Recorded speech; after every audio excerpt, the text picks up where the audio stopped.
O Tibete é um lugar associado para a maioria de nós como o Lar dos Himalaias, a Casa do Chá de Manteiga e o Vaticano do Budismo. E para muita gente, principalmente no mundo ocidental, o Tibete também é visto como um país oprimido, anexado pela China e que luta pela sua própria independência. O suporte ao movimento do Tibete livre parece universal entre a maioria de nós, por motivos óbvios e nobres. Ninguém de boa fé, ao ser informado que toda a população do Tibete está sendo oprimida, desrespeitada de seus direitos humanos, não se sente indignado. Mas não é a opressão de um povo qualquer. O Tibete tem um carisma a mais pela situação religiosa e cultural do país. A cultura e religião budista, exótica para a maioria de nós, sempre deu um ar meio hippie, não é? De paz e amor. Os budistas são vegetarianos que acreditam em reencarnação, não matam nem uma mosquinha. Não tem aparentemente nenhum povo mais afável e inocente do que os tibetanos e mais fácil de vitimizar. Não seria mais do que justo que os chineses dessem meia volta e deixassem os pobres tibetanos em paz, com suas próprias vidas, mas o problema é que a situação é um pouco mais complicada. Os chineses certamente têm uma visão diferente do assunto. Para a China, o Tibete faz parte do território histórico do país, ou seja, da independência ao Tibete seria como o Brasil da independência ao Mato Grosso do Sul. Não faz sentido nenhum. Muitos chineses acreditam nisso, e a verdade é que a região tibetana realmente tem uma história próxima à da China, sendo que desde a dinastia Qin, o Tibete virou um estado cliente ao Império Chinês, por muito tempo não sendo mais do que um reino vassalo. Essa relação, de certa forma, foi mantida, sendo que o Tibete é reconhecido hoje como uma região administrativa autônoma da República Chinesa, e não como uma província integral, o que teoricamente garante uma independência administrativa local à população tibetana. As consideradas regiões autônomas são divisões administrativas especiais na China. Uma região autônoma possui uma minoria étnica específica que excede a população Han, etnia dominante que compõe mais de 90% da população chinesa.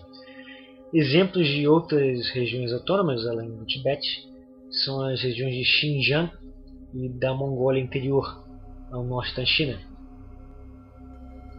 Agora, voltando à alegação da legitimidade histórica para a anexação do Tibete, dá para entender que justificar a ocupação com o pressuposto de que a antiga configuração do velho Império Chinês incluía a região é uma justificativa meio carregada de problemas. É verdade que o Império Chinês manteve uma relação de dominância com o Tibete por séculos, porém, imperialismo não é uma causa que uma autoproclamada República Popular deveria considerar legítima, principalmente considerando que a população desse território é de uma etnia diferente à chinesa. Mas essa não é a única justificativa chinesa para a ocupação. Outra alegação chinesa é que o Tibete se encontrava em situação terrivelmente precária e que a libertação do Tibete, então, além de pacífica, seria um ato de justiça. O Partido Comunista Chinês acusava o Tibete de ser nada menos do que uma teocracia feudal em pleno século XX, o que era em grande parte verdade. Surpreendentemente, até os anos 60, o Tibete tinha uma estrutura social tipicamente feudal, com a maioria da terra arável repartida pela nobreza e trabalhava por servos.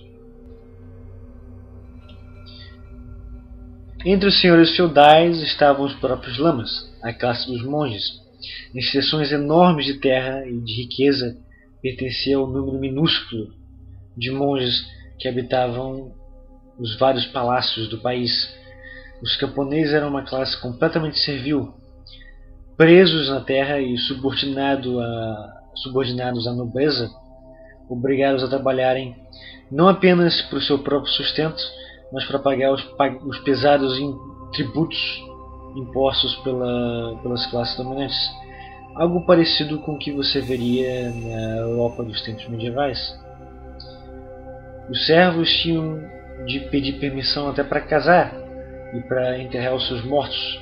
Eles tinham que pagar impostos para casar e para pagar os seus mortos, para enterrar os seus mortos. Eles tinham que pagar impostos para sair das terras onde moravam.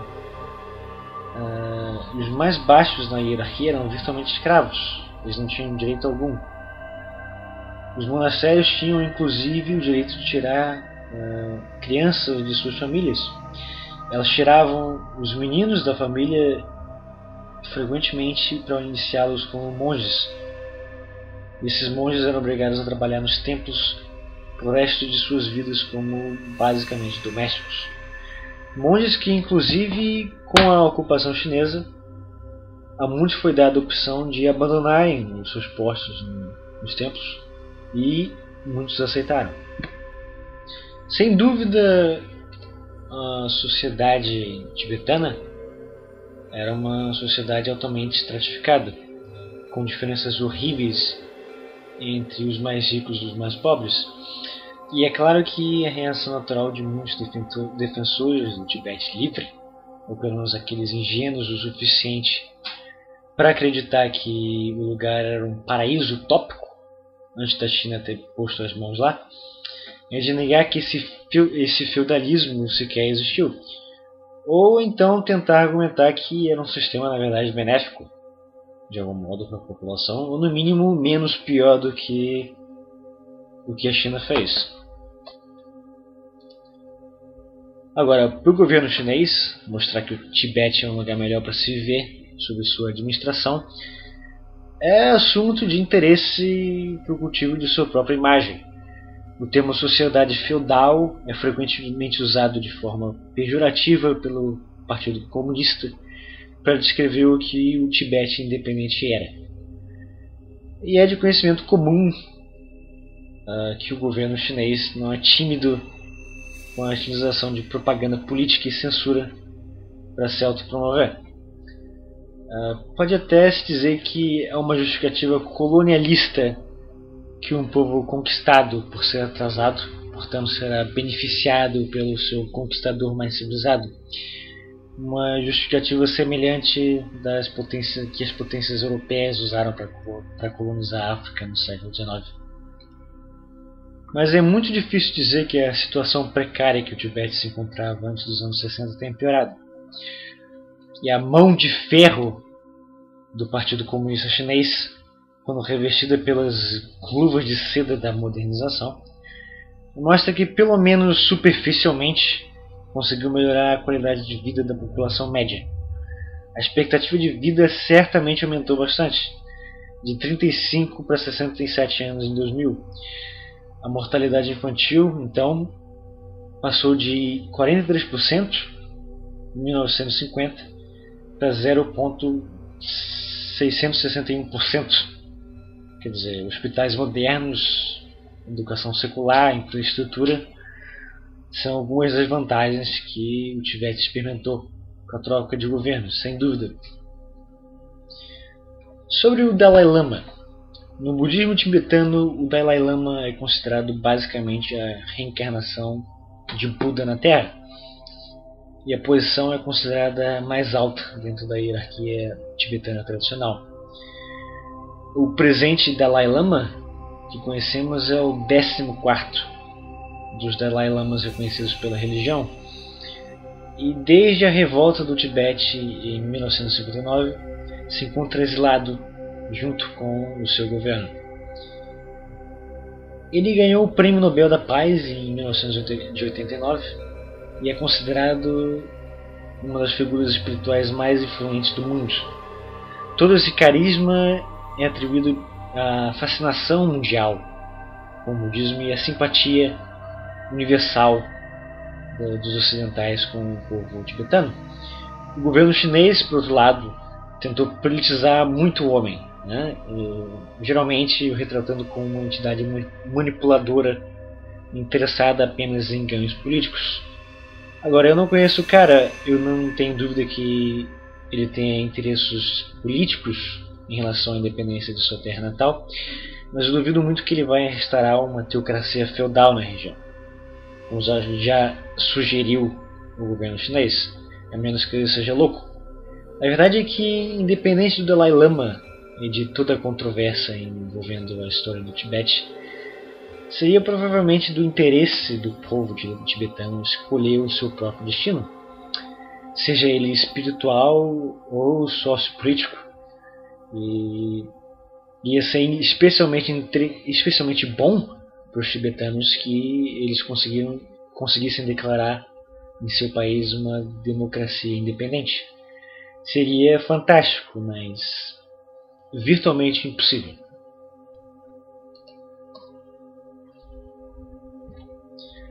Qual é o futuro do Tibete? O que vai acontecer com ele daqui a 50 anos? Bom, quem sabe, né? Mas, em primeiro lugar, é verdade que 92% da população ainda é considerada de etnia tibetana.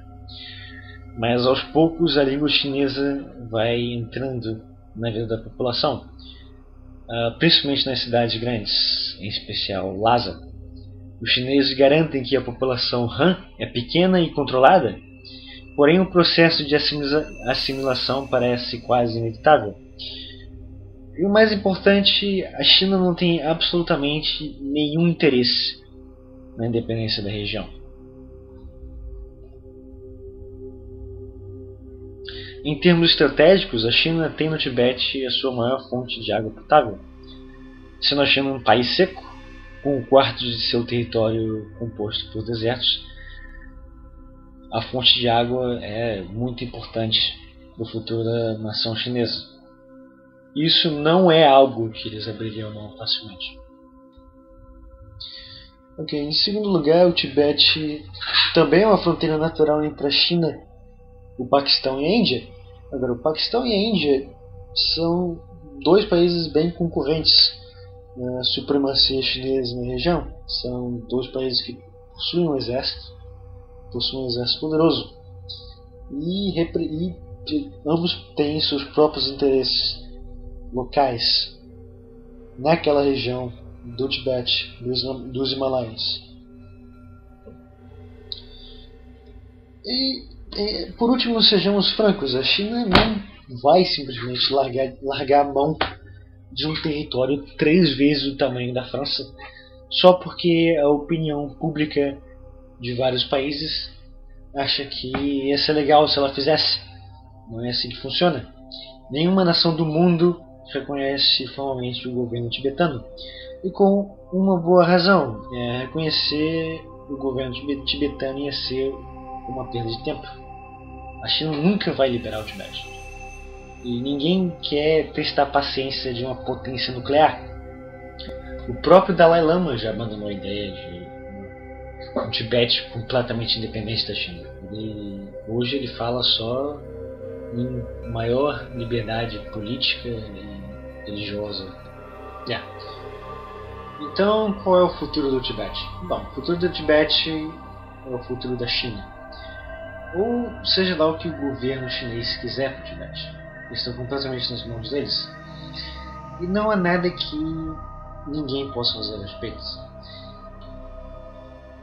E enquanto é um pouco duro acusar de ingênuos os vários grupos que tanto reivindicaram a liberdade do povo tibetano, se você desmistificar o passado desse povo, é mais fácil compreender o porquê do seu presente.